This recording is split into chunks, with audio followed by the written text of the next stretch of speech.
이 욕심의 눈이 멀어서 이제 어리석은 결정을 하고 길을 떠나는 이 발람에게 하나님이 발람이 타고 가는 나귀의 입을 열으셔서 경고를 하시고 그의 눈을 밝히 볼 수 있도록 만들어 주십니다. 그러니까 그가 여호와의 사자를 보고 엎드리는 상황이 생깁니다. 그리고 하나님의 경고를 귀담아 듣는데, 이를 통해서 우리가 우리 자신의 판단을 늘 이렇게 돌아보고 또 하나님의 계시나 하나님의 뜻이 어디 있는지를 살피고 또 하나님이 무엇을 원하시는지를 헤아릴 줄 아는 이 훈련을 할 시간을 갖는 것이 필요하겠다라는 생각을 하게 됩니다. 하나님께서 제일 먼저 이 발람의 눈을 열어주시니까 그가 여호와의 사자를 보게 된다는 이야기가 31절 말씀에 나옵니다. 31절에서 그때 여호와께서 발람의 눈을 밝히심에 여호와의 사자가 손에 칼을 빼들고 길에 선 것을 그가 보고 머리를 숙이고 엎드리니, 이렇게 되어 있습니다. 칼을 들고 서 있는 하나님의 사자를 이 발람이 보았습니다. 보니까 칼을 들고 있는 거죠. 그래서 두려움에 엎드려 이제 경배를 하게 되는데, 여호와의 사자가 발람에게 뭐라고 얘기하시는가 하면, 만약에 이 포도원 담 사이로 네가 나귀를 타고 오는 중에 이 나귀가 피하지 않았더라면 너는 벌써 죽었다. 그런데 네가 벌써 죽어야 되는데 네가 나귀를 3번씩이나 때리면서 그냥 가도록 만들었던 것이다. 이렇게 이야기를 합니다. 그러니까 발람은 자기가 영적으로 눈이 떠지지 않았기 때문에 이 나귀가 보았던 것도 못 봤고 영적인 무지로 인해서 판단에 오류를 했다는 것을 깨닫게 되는 겁니다. 보이는 대로 상황을 판단한 거죠. 그래서 나귀가 자기의 목숨을 3번이나 구했던 것을 모르고, 자기 목숨을 구하는 것도 모르고 나귀를 때리는 이런 일들을 저질렀다라는 것을 우리가 보게 됩니다. 이 발람의 이야기는 오늘날 우리에게도 여러 가지 통찰력을 갖도록 만들어 주는데, 우리 역시도 이 상황이라고 하는 것을 볼 때 육신의 눈으로만 판단을 할 때가 참 많습니다. 눈에 보이는 대로 판단을 하는 거죠. 그래서 하나님의 뜻 또 영적인 의미를 바르게 분별하지 못하는, 육신의 눈만 떠져 있고 영의 눈이 떠져 있지 않는 이런 경우들이 생긴다라고 하는 겁니다. 영적인 눈을 떠서 우리가 확실하게 보기 위해서는 이 기도, 말씀을 통해서 하나님의 뜻을 또 하나님의 시각으로 상황을 볼 수 있는 이 영적인 훈련이 굉장히 우리에게는 필요합니다. 이것은 내가 오랫동안 신앙생활을 했다고 영적으로 보는 눈이 저절로 열리는 게 아니라 이 훈련을 통해서 영적으로 상황을 볼 수 있는 능력을 갖추어야 된다라는 것을 우리가 꼭 알고 있어야 되겠다라는 것을 오늘 이 말씀을 통해서 배웁니다. 이 발람은 자기가 보이는 대로 판단한 것이 절대 옳다 이렇게 확신을 했지만 그게 치명적인 오류였고 자기가 죽는 길로 가고 있다는 걸 몰랐다라고 하는 겁니다. 이렇게 우리도 생각과 판단을 계속하고 삽니다. 생각하지 않고 사는 사람은 없죠. 또 판단하고 선택하지 않고 사는 사람은 없습니다. 다 상황을 판단하고 생각합니다. 그런데 그 생각하고 판단하는 것이 세상 사람들은 그저 육적인 상황을 또 눈에 보이는 대로 판단하고 눈에 보이는 대로 물론 분석을 합니다. 그 사람들이 분석을 하는 것은 다 나타난 것을 가지고 분석하고 판단하는 거죠. 배경이 어떠냐, 거기에 관련된 연루된 상황들은 뭐냐, 이런 것도 보고 그 배후에 있는 것까지도 다 들추어서 여러 가지를 종합해서 판단합니다. 물론 그러나 그 사람들에게는 이 영적인 하나님의 시각으로 보는 것은 전혀 없다라고 하는 거죠.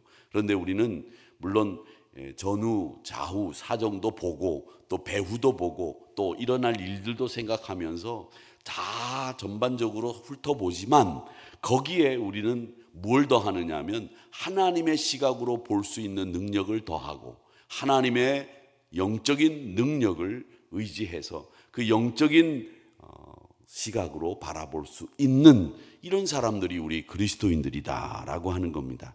그러니까 이렇게 피상적으로 겉으로 드러난 상황만 가지고 판단하는 일들은 정말 어리석고 또 무지한 판단과 선택이 될 수 있다라고 하는 겁니다. 그렇기 때문에 우리의 판단을 그걸 절대시하지 마시고 항상 겸손한 마음으로 하나님의 뜻을 구하고 또 성급한 확신이 영적인 교만으로 이어지지 않도록 늘 주의하고 영적으로 깨어서 하나님 인도해 주세요, 하나님 지혜 주세요, 이렇게 마음을 먹는 자세가 우리 그리스도인들에게는 꼭 필요하다라고 하는 겁니다. 우리 요즘 신앙인들이 다들 이렇게 눈에 보이는 것만 가지고 판단하고 생각하는, 어떻게 보면 우리들 전체가 다 이 경박하다고 할까? 이런 말을 할 수 있을 정도로 가볍고 무게없고 성급하고 판단이 빠른 육적인 생각만 앞세우는 이런 것들이 우리에게는 너무 많다라고 하는 것을 우리가 오늘 이 말씀을 통해서 보자라고 하는 겁니다. 경박하기보다는, 가볍기보다는 늘 하나님의 시각으로 바라볼 줄 아는 우리의 영적인 능력을 키우는 훈련, 발람을 통해서 우리에게도 필요하구나라는 것을 깨닫게 되는 거죠. 자, 그 다음엔 이 본문은 발람이 모압 왕 이 발락을 이제 만나는 장면이 나옵니다. 이게 모압 왕 발락을 만나니까 이 발락이 뭐라 그러냐면, 야, 내가 너에게 사신을 보내서 오라고 했는데 왜 네가 오지 않았느냐, 그렇게 이야기를 하면서 약간 책망조로 이야기를 합니다. 그래도 이 책망조로 이야기를 하는 가운데 이 발람은 이 발락의 이야기 앞에서 내가 여호와의 사자 앞에서 내가 이제 하나님이 시키는 말만 하지 다른 말은 하나도 더 하지 않겠다라는 이야기를 합니다. 그런데 제가 맹세가 얼마나 어렵고 힘든 일인지, 그리고 더 큰 것, 높은 것을 걸고 맹세하는 일이 얼마나 위험한 일인지에 대해서 말씀을 드린 적이 있는데, 이 자꾸 맹세를 합니다. 발람이 뭐라고 얘기하느냐 하면, 이 발락에게로 가는 날도 그렇게 얘기해요. 내가 하나님께서 주시는 말만 하고 내가 다른 말은 하지 않겠다. 그리고 갑니다.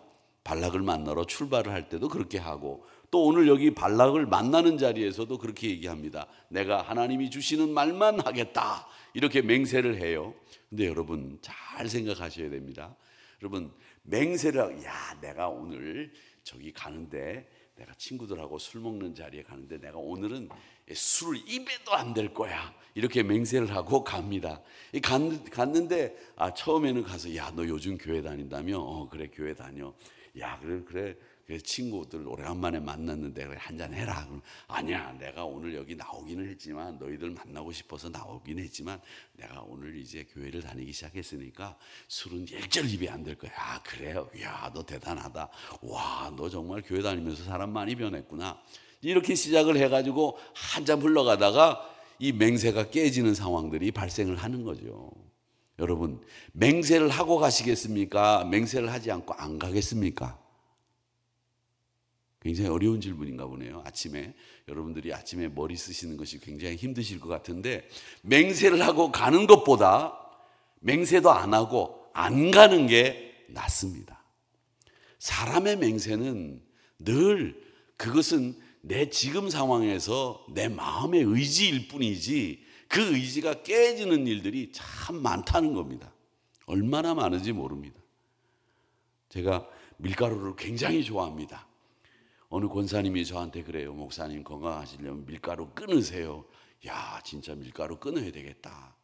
그 권사님이 그런 얘기를 많이 하세요. 저만 만나면 밀가루 끊으세요. 그래서 저 권사님 피해 다닙니다. 제가 밀가루 자꾸 끊으라고 그래서. 그런데 토요일 아침만 되면, 야, 이 밀가루에 대한 유혹이 끝이 없이 옵니다. 끝이 없이 와요. 저는 이 밀가루와 싸움을 지금 하고 있는데, 제가 지난주에는 한 그릇밖에 안 먹었습니다만은 내가 안 먹으리라 맹세는 다행히 안 하고 있습니다. 왜? 제 맹세가 얼마나 헛된 건지를 잘 알고 있기 때문에. 그런데 여러분, 저의 경우에도 그렇고 어떤 상황에서도 그렇습니다. 밀가루를 먹는 상황에 맞닥뜨리질 않아야 돼요. 맹세 아무리 해봐야 소용없다는 겁니다.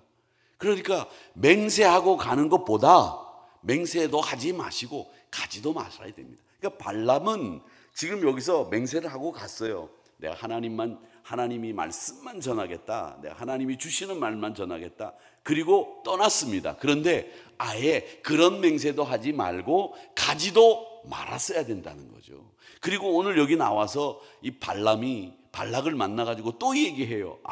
여호와의 사자가 발람에게 이르되 그 사람과 함께 가라. 뭐 이렇게 얘기하니까 와서 뭐라고 얘기해요? 내가 하나님이 주시는 말씀만 전하겠습니다. 그렇게 얘기를 합니다. 여러분, 맹세도 하지 마시고 그런 자리에도 가지 마시고 그게 신앙생활에는 더 유익하다라는 현명한 판단을 하셔야 됩니다. 그런데 또 오늘 여기에 이 자신의 뜻대로 해줄 것을 은근히 이 발락은 압박을 하는 거죠. 그런 상황에 자기 맹세가 깨질 수 있는 상황들이 계속 생기는 겁니다. 우리도 마찬가지예요. 현실 속에서도 내가 믿음을 지키겠노라, 내가 하나님의 말씀을 지키겠노라 이렇게 다짐을 하지만 그 다짐이 깨질 수 있는 상황들이 계속 생긴다라는 거죠. 그러니까 그 자리에는 안 가는 게 좋다라는 거죠. 제가 처음 목회를 할 때 저희 교회 전도사님이 한 분 계셨는데 그 전도사님이 뭐라고 그러시냐면 목사님, 저는요 명동 같은 데 가면요 눈이 너무 휘황찬란해지고 거기 가면 꼭 죄질 것 같아서 저는 명동을 절대 안 갑니다 그러시더라고요. 그래서 제가 속으로 생각하기를 명동에 간다고 죄를 짓나? 그런데 가는 게 뭐 어떻다고 거기 가는 것도 나는 절대 안 간다고 그렇게 얘기를 하고 다니나? 이렇게 혼자 속으로 생각을 했어요. 제가 참 그런 데 가도 재미있게 놀 수 있고 얼마든지 그리스도인답게 할 수 있다 이런 자신감을 가진 거죠. 그런데 세월이 지나고 보니까 그분의 이야기는 그분의 상황에 맞게 자기가 믿음을 지키려고 최선을 다하고 있었다는 생각이 언뜻 드는 거예요. 그렇다. 죄를 지을 수 있는 곳, 나는 당신하고는 달라. 또 그분도 저하고는 달라요. 그러면 그분에게 있어서는 그런 곳에 가서 눈으로 보이는 것 앞에서 죄를 지을 수 있는 영적인 민감함이 있었던 거예요. 저는 어떻게 보면 그런 걸 보면서 죄까지는 생각하지 않지만 영적으로 둔감하지는 않았을까? 이런 생각을 하는 거죠. 그러니까 여러분, 누구든지 간에 어디를 가더라도 내 믿음을 지킬 수 없다면 안 가는 게 좋고 또 안 어울리는 게 좋습니다. 여러분 신앙생활 오래 하시면서 이제 세상 친구들 많이 떨어지셨죠? 만날 세상 친구들 거의 없으시죠? 그리고 만난다고 하더라도 굳이 꼭 만나야 될 사람들만 만나게 되시죠. 왜 그렇습니까? 우리 몸이 말씀을 듣는 가운데 믿음이 없는 사람들과 만나는 것이 자연스럽게 이렇게 회피하게 되는 거죠. 하나님이 만드시는 과정 속에서 그런 일들이 생긴다라는 것을 보게 됩니다.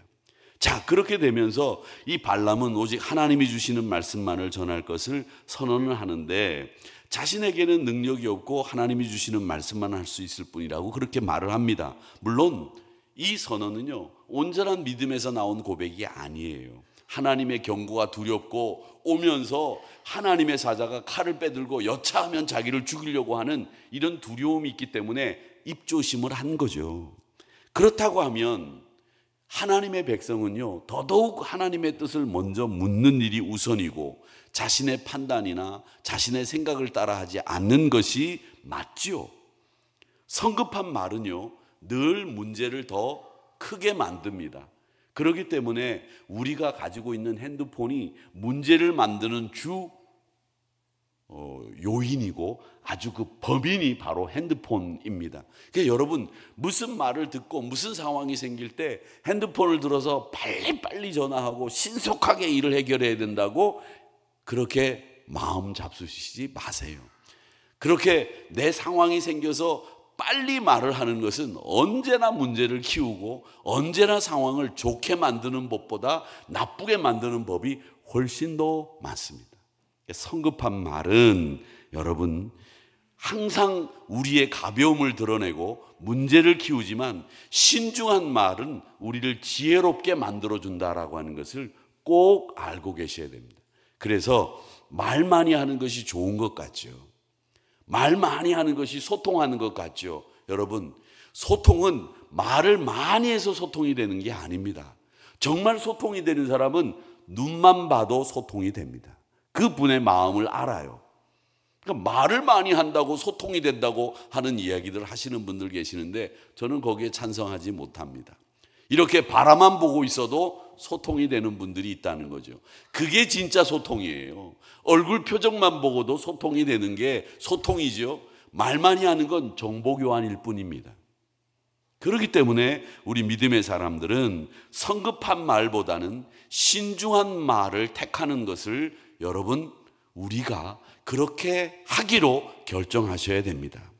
또 우리에게 무슨 말을 할 수 있는 능력이 없다면 주님이 말씀해 주실 때까지 기다리셔야 됩니다. 이게 믿음의 사람들이 가져야 되는 태도라는 것이죠. 어떤 압박에도 너 좋은 말하고 말이야, 나한테는 좋은 말하고 이스라엘 백성들에게는 저주해, 알았지? 발람 내 가만 안 둬. 자 먹어, 소고기 줄게, 양고기 줄게. 식사 대접을 하고 있거든요. 그런데 이 발람이라고 하는 친구는 이런 앞에서 하나님의 인도를 기다리는 지혜가 필요하잖아요. 오늘 말씀에서도 이 하나님의 말씀만을 자기가 전하겠다고 하지만 이 성급한 말은 항상 문제를 키운다라고 하는 거죠. 잠언 5장 2절의 말씀에, 전도서 5장 2절 말씀에 보면 이런 말씀이 있습니다. 너는 하나님 앞에서 함부로 입을 열지 말아라. 급한 마음으로 말을 내지 마라. 하나님은 하늘에 계시고 너는 땅에 있음이라. 그런즉 마땅히 말을 적게 할 것이다.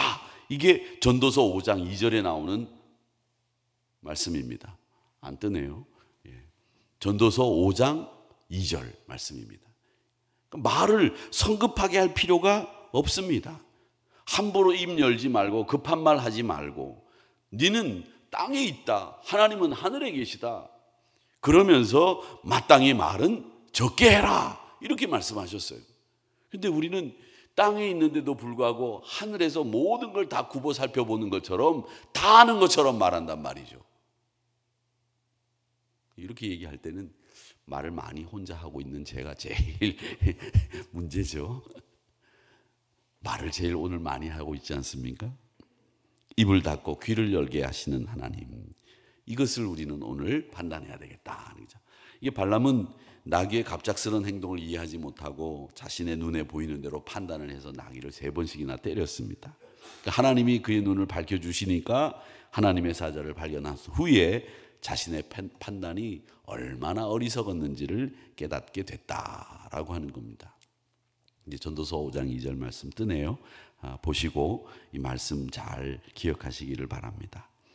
어리석은 세상을 이길 비밀은요, 영적인 눈을 뜨고 입을 닫고 하나님의 지혜를 구하는 것이 이 어리석은 세상을 이길 수 있는 힘이다 라고 하는 것을 이 발람을 통해서 우리가 배우게 됩니다. 이 발락이라고 하는 친구는 자기가 왕권을 지키고 이스라엘에게 모압을 지키기 위해서 갖은 수를 다 쓰는 야비한 인간일 뿐입니다. 그 사람은 거론할 가치도 없는 사람이지요. 그러나 발람은 그래도 그가 하나님을 절대적으로 믿는 그런 선지자는 아니라고 할지라도 하나님의 뜻을 꿰뚫어 볼 수 있는 능력을 가지고 있는 사람이었는데도 그가 이렇게 성급한 말을 하고 또 자기 욕심대로 이끌려서 행동하고 또 자기가 어떻게 해야 되는지 자기 육신의 눈으로 판단하는 어리석음을 범하는 것을 보면서 우리 믿음의 성도들은 언제나 하나님의 지혜를 구하는 승리의 성도님들이 다 되시기를 주님의 이름으로 축복하면서 하나님의 눈으로 영적인 시각으로 모든 것을 살필 줄 아는 이 훈련되어진 능력을 갖는 저와 여러분이 되시기를 주님의 이름으로 축복합니다.